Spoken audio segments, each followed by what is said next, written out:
Di saat ini saya akan menjelaskan tentang kerja komputer dan peralatan teknologi informasi.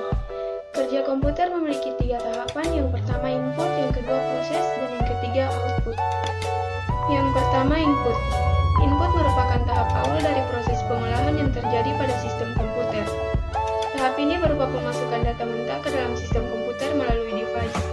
Contoh dari input device diantaranya keyboard dan mouse. Yang kedua proses. Pada tahap ini, data yang telah dimasukkan melalui peralatan input akan diproses. Tahap proses ini dilakukan oleh processing device, yaitu CPU, yang mana CPU dapat melakukan fungsi perhitungan dan logika untuk perbandingan dan juga mengontrol. Contoh dari processing device yaitu CPU. Yang ketiga, output. Pada tahap ini, data akan dicetak apabila sudah siap. Pencetakan ini bisa berupa hard copy dan juga soft copy. Hard copy berarti menggunakan media fisik seperti kertas ataupun yang lainnya, sedangkan soft copy berarti menampilkan gambar visual melalui monitor ataupun proyektor. Yang termasuk dalam peralatan output di sini adalah monitor, proyektor, dan printer. Selanjutnya storage atau penyimpanan. Tahap ini merupakan proses perekaman hasil pengolahan ke alat penyimpanan atau storage device dan dapat dipergunakan kembali sebagai input untuk proses selanjutnya.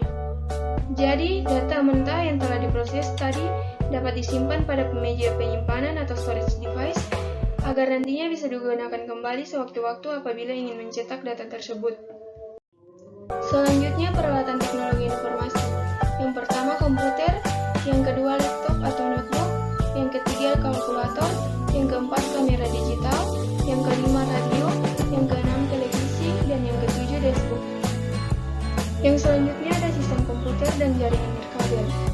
Sistem komputer adalah kumpulan perangkat-perangkat komputer yang saling berhubungan dan berinteraksi satu sama lain untuk melakukan proses pengolahan data sehingga dapat menghasilkan informasi yang diharapkan oleh penggunanya. Perangkat yang terdapat pada sistem komputer diantaranya hardware, software, dan brainware. Selanjutnya jaringan nirkabel.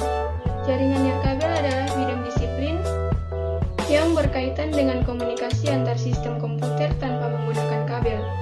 Jaringan nirkabel ini sering dipakai untuk jaringan komputer, baik pada jarak yang dekat. Yang selanjutnya alat komunikasi. Alat komunikasi memiliki dua contoh, yang pertama televisi, yang kedua telepon genggam, dan yang ketiga telepon kabel dan lain-lain. Yang terakhir jaringan komputer.